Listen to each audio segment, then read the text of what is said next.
Tuesday वाले दिन flash manufacturing PMI का डाटा है, फ्लैश सर्विसेज पीएमआई का डाटा है। और वेडनेसडे को हमारे पास कोई डाटा नहीं है। थर्सडे को हमारे पास कोर पीसीई प्राइस इंडेक्स और फाइनल जीटीपी का डाटा है। और हमारे पास अनएम्प्लॉयमेंट क्लेम का डाटा है। ये वो डेटाज हैं जिनसे मार्केट पे अच्छा खासा इम्पैक्ट हो सकता है। अच्छा, इसके बाद चलते हैं ट्रेडिंग व्यू के ऊपर और टेक्निकल एनालिसिस की बात करते हैं। अच्छा जी, सबसे पहले मेरे पास ये लास्ट वीक के जो मैंने लेवल्स आपके साथ शेयर किए थे वो मुझे नजर आ रहे हैं। और सबसे पहले हम इनका रिव्यू भी करते हैं कि लास्ट वीक में हमारे इन लेवल्स ने किस तरह कहां से हमें क्या क्या अपॉर्चुनिटी दी।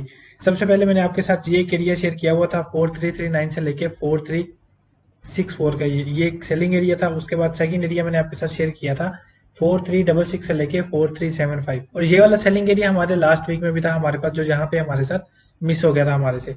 अच्छा जी, अब चलते हैं छोटे टाइम फ्रेम में और कंफर्मेशन हम देखते हैं हम यहाँ पे हमने कैसे करनी थी और किस तरह हमने अपनी ट्रेड यहाँ पे प्लान करनी थी। अच्छा जी, ये हमारा एरिया था। यहाँ पे मार्केट ने आके इसको टैप किया। अब हमने H4 का ये एरिया, तो एटलीस्ट हमने यहाँ पे 5 मिनट का चेंज ऑफ करेक्टर देखना था, उसके बाद हमने एंट्री लेनी थी। तो हमारे पास जो प्रीवियस लो था वो हमारे पास ये वाला था, यानी कि अभी प्राइस इस एरिया को ब्रेक करती तो उसके बाद हमने यहाँ पे सेलिंग की अपॉर्चुनिटी देखनी थी, यानी कि ये एरिया को टैप किया, अभी इसके नीचे हमें क्लोजिंग मिलती तो उसके बाद हम सेलिंग की अपॉर्चुनिटी देखते। लेकिन मार्केट ने चेंज ऑफ करेक्टर यहाँ पे नहीं हुआ तो हमने यहाँ पे एंट्री प्लान नहीं की।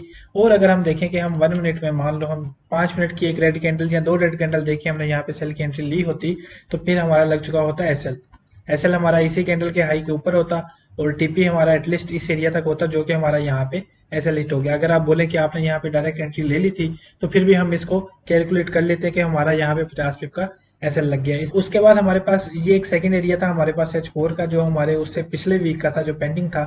तो मान लो अगर आपने यहाँ पे डायरेक्ट एंट्री ली होती, अगर यहाँ पे आपने 5 मिनट की सेल की कैंडल देख के यहाँ पे एंट्री ली होती, तो आपका एसएल यहाँ पे तकरीबन 60 पिप का एसएल बनता और टीपी आप इस लो तक रखते, तो ये तकरीबन आपके 360 पिप्स का यहाँ पे आपका टीपी बनता। मान लो आपने यहाँ पे 5 मिनट के चेंज ऑफ करेक्टर का वेट किया, वो जो कि हमारे पास यहाँ पे होता था, और फिर इस चेंज ऑफ करेक्टर होने के बाद यहाँ पे एक रेड कैंडल का वेट किया और उसके बाद अपनी एंट्री प्लान की।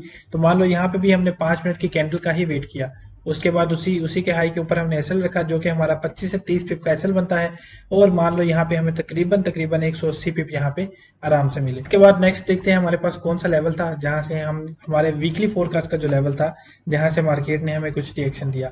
नेक्स्ट हमारे पास ये बाइंग अपॉर्चुनिटी, मैंने आपके साथ 2 लेवल शेयर किए थे, तो इनको देख लेते हैं छोटे टाइम फ्रेम में। 5 मिनट में चले जाते हैं।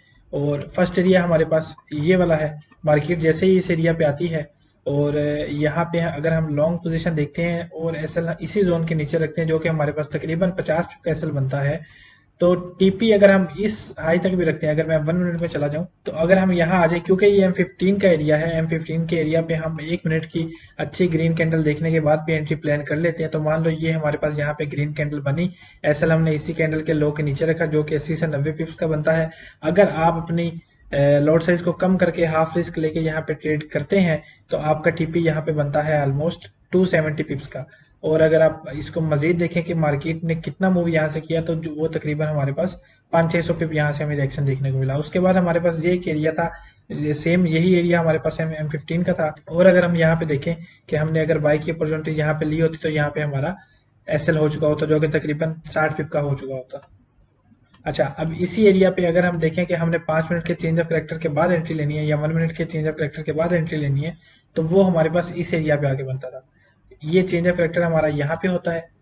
अगर इसके बाद हम अपनी एंट्री प्लान करें, तो फिर जब प्राइस इस लेवल पे आई, यहाँ पे एक ग्रीन कैंडल बनी, तो यहाँ पे हमारा एसएल इसी कैंडल के लो के नीचे, और अब टीपी आपके सामने ही है। टीपी आप इस हाई को भी रख सकते हैं यहाँ तक, या अपना 1:2-3 लेके आप यहाँ से एग्जिट कर सकते हैं।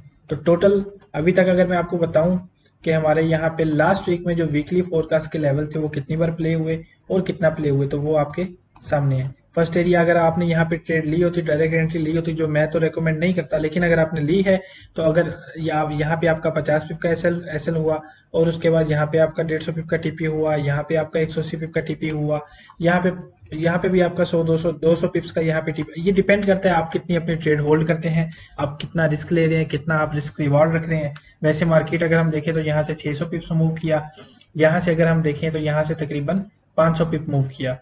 ये इस यहाँ पे हमारा एसएल हुआ, उसके बाद यहाँ से हमें 500 पिप की ट्रेड मिली। तो ये सारे वही लेवल हैं जो वीकली फोरकास्ट में मैंने आपके साथ शेयर किए हुए थे। इसके बाद अगर हम नेक्स्ट वीक की बात करें तो वो मैं आपके साथ एरिया शेयर कर देता हूँ। सबसे पहले मैं इन लेवल्स को करता हूँ रिमूव, क्योंकि ये ऑलरेडी प्ले हो चुके हैं। अच्छा जी, H1 से स्टार्ट करते हैं। H1 में हमारे पास जो सेलिंग अपॉर्चुनिटी है वो हमारे पास ये दो एरियाज हैं। फर्स्ट एरिया हमारे पास ये वाला है। इसकी अगर मैं आपके साथ वैल्यू शेयर करूं तो इसकी वैल्यू है 4217 से लेके 4239। ये H1 में हमारे पास फर्स्ट एरिया है और सेकंड एरिया हमारे पास ऑलमोस्ट ये वाला बनता है। इसकी अगर मैं आपके साथ वैल्यू शेयर करूं तो इसकी वैल्यू है 4311 से लेके 4330। इसके अलावा H1 में हमारे पास ये एक एरिया पे पेंडिंग है, ये स्टिल हमारे पास पेंडिंग है और स्टिल वैलिड है, क्योंकि मार्केट अभी तक इस लेवल पे नहीं आई और ये हमारा पेंडिंग है। तो यहाँ पे जब मार्केट आएगी तो यहाँ पे भी हम सेल की अपॉर्चुनिटी जरूर देखेंगे। इसकी अगर मैं आपके साथ वैल्यू शेयर करूँ तो इसकी वैल्यू है 4468 से लेके 4476 और इसके बाद H4 का एक एरिया हमारे पास ये वाला पेंडिंग है 4561 से लेके 4595। तो ये सेलिंग के लिए हमारे पास ये चार एरियाज हैं। देखेंगे मार्केट नेक्स्ट वीक पहले किस एरिया पे आती है और फिर उसके अकॉर्डिंग हम अपनी ट्रेड प्लान करेंगे। बाकी बाइंग के लिए मैंने आपके साथ डेली का ये एरिया शेयर किया हुआ है। जब मार्केट जहाँ पे आएगी छोटे टाइम फ्रेम में कंफर्मेशन करने के बाद फिर हम यहाँ से अपनी ट्रेड देखेंगे। अभी मंडे वाले दिन अगर हम देखें, मार्केट अभी हमारे इस M15 के लेवल पे आएगी। ये हमारा यहाँ पे M15 का एरिया था जो अभी पेंडिंग है और यहाँ पे भी हम अपनी ट्राई जरूर करेंगे, बाई की अपॉर्चुनिटी देखेंगे अगर हमें कंफर्मेशन मिलती है। इसकी अगर मैं आपके साथ वैल्यू शेयर करूँ तो इसकी वैल्यू है 4100 से लेके 4117। अब नेक्स्ट वीक के लिए मंडे वाले दिन मेरा क्या प्लान होने वाला है, मैं वेट करूंगा कि मार्केट हमारे इस लेवल पे आए, यहाँ से हमें बाई की अपॉर्चुनिटी मिले जो कि हमारा टारगेट इस एरिया तक होगा।